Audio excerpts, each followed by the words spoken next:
Hi YouTube, welcome back to my channel. I thought this evening, I would talk a little bit about Charlotte Tilbury, the range in general, and the things that I like and recommend, and the things that I haven't liked at all and wouldn't recommend. Partly doing this because I showed you the Instant Eye palette, which is this one over here, which I've now worn a fair bit. I showed it you last week, and there were a lot of comments about Charlotte Tilbury in general. And I think it's a range which is quite divisive. It's very, very trendy on YouTube and with the kind of 20-something blogger vloggers, and I have to be candid. I think that's partly because Charlotte Tilbury pushes the products to them a lot. They're not paying for them, they're doing basically advertising for her. So that's me being a bit cynical. I think Charlotte Tilbury, who is a fantastic makeup artist, no doubt about it, and I have great admiration for a lot of the look she's created over the years, the image, and that she's created for her brand and her marketing generally, I think is genius. I've certainly fallen for it myself on a number of occasions. And I think some of her products are really good, and she has, as is well known, been, before she had her own makeup range, involved in the development of some very prestigious makeup ranges, Tom Ford in particular for Estee Lauder. What do I like about the range? I have a couple of products that I would really rate.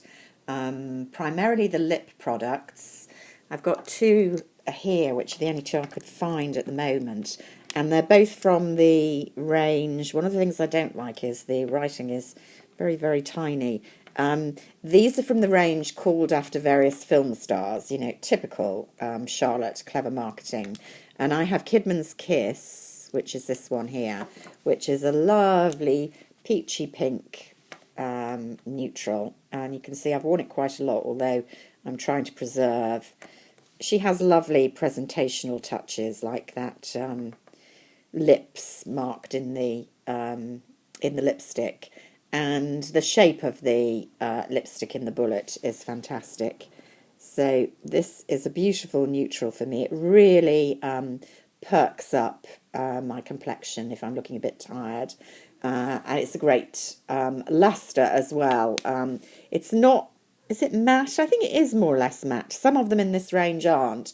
And I did have one of their matte lipsticks as well, which I managed to break, no fault of hers, which I liked a lot. This is Secret Salma, after Salma Hayek.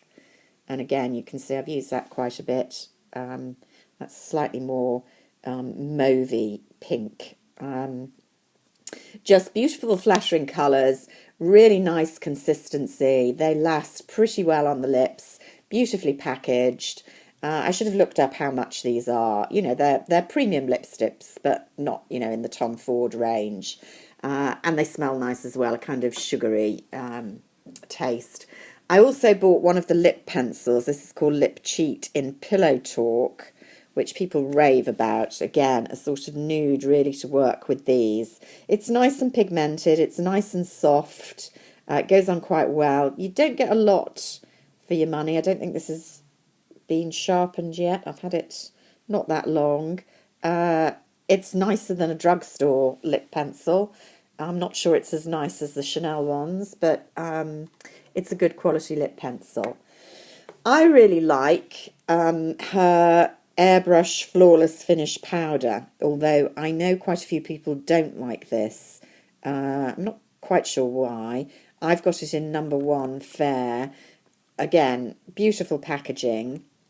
I find it to be nicely finely milled. It's just very soft. I don't use a lot of powder.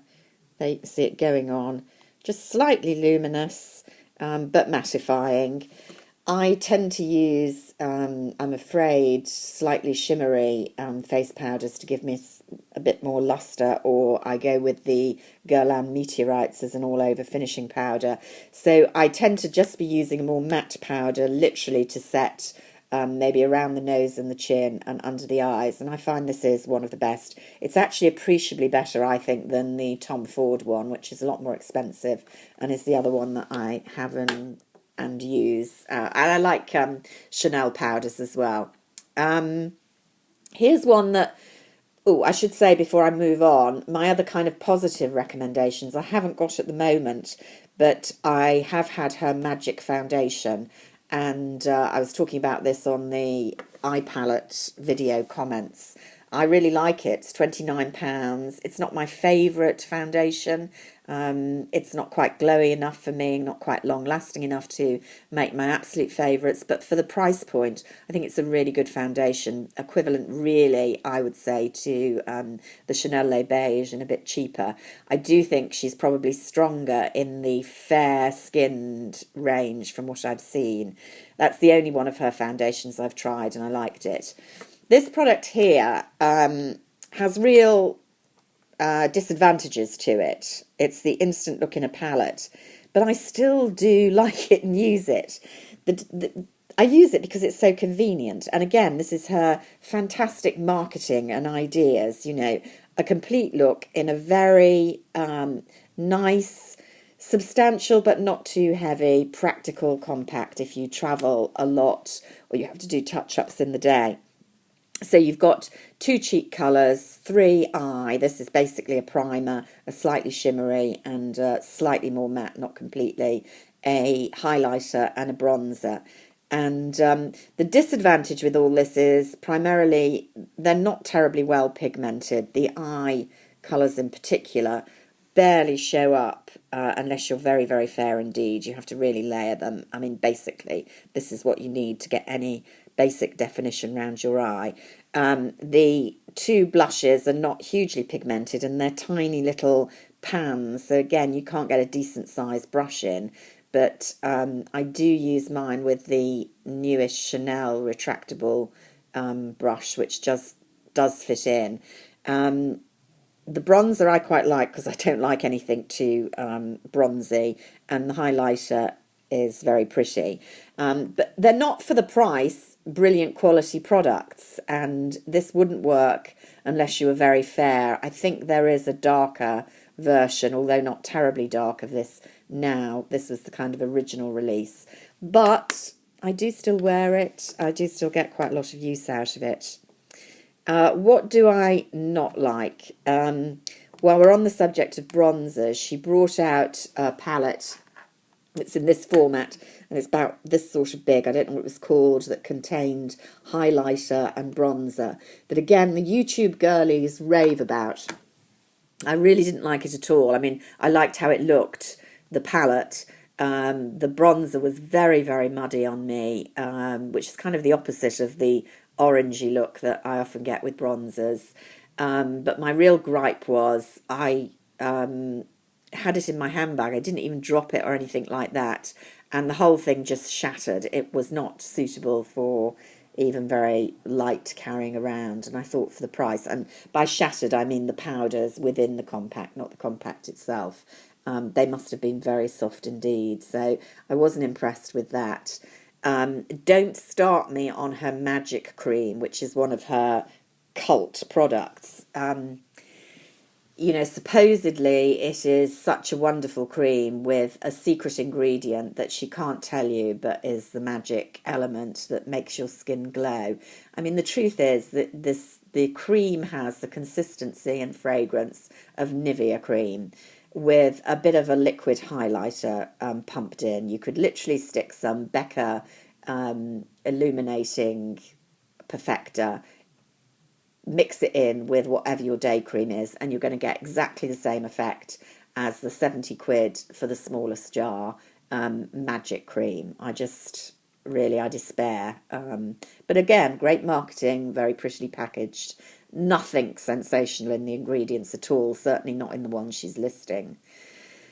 The other thing I really hated, and I wanted to like it because, again, it was such a pretty bottle and I love perfumes, was her Scent of a Dream perfume, launched, I think, last year. And I was terribly excited and got advance samples of it with great difficulty by practically begging them in the shop. And I was so disappointed. I mean, to me, it just smelt like cat pee, to be honest, cat urine, with a bit of almost cheap disinfectant on the top. It was just horrible.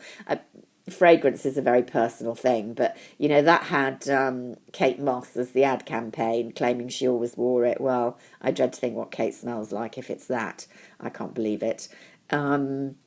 And it also, it lasted really long as well. I mean, I was scrubbing and scrubbing in the shower and I couldn't get rid of the fragrance for about 2 days. So it took me back to those kind of late 80s, early 90s fragrances that practically asphyxiated you and also lasted forever. I'm not really loving this Instant Eye palette at the moment, a week's worth. I've had a go with these three eye looks, this one twice. And my initial impressions when I swatched, and you can look at my other video, they hold true on the eyes as well. It's very difficult to build up any colour. They're just not pigmented. I don't really understand. You are supposed to prime, use on the lid and smoke effectively. But some of the primers are quite glittery.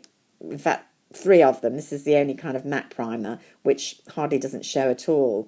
So you're immediately kind of coating your lid in glitter as the priming element. And then the next kind of enhancing element is often, or in some cases, matte going over the glitter or more glitter. It's just very weird. But my primary gripe is they just don't last. They crease. If these are meant to be true primers, they don't work. You need to definitely prime. But even then, I'm finding over a cream shadow, which is what I normally use as a primer, works fine with Chanel and Tom Ford and Dior.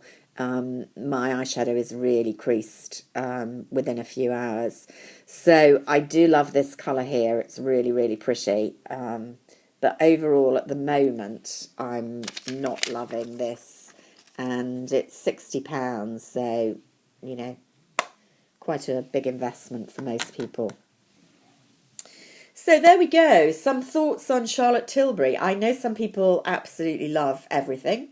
As I say, against my better judgment, because I've absolutely hated some things and hated the service I often get at the counters. I do love some of the things. I definitely think her lipstick range is worth trying and is up there with the premium brands at a better price point.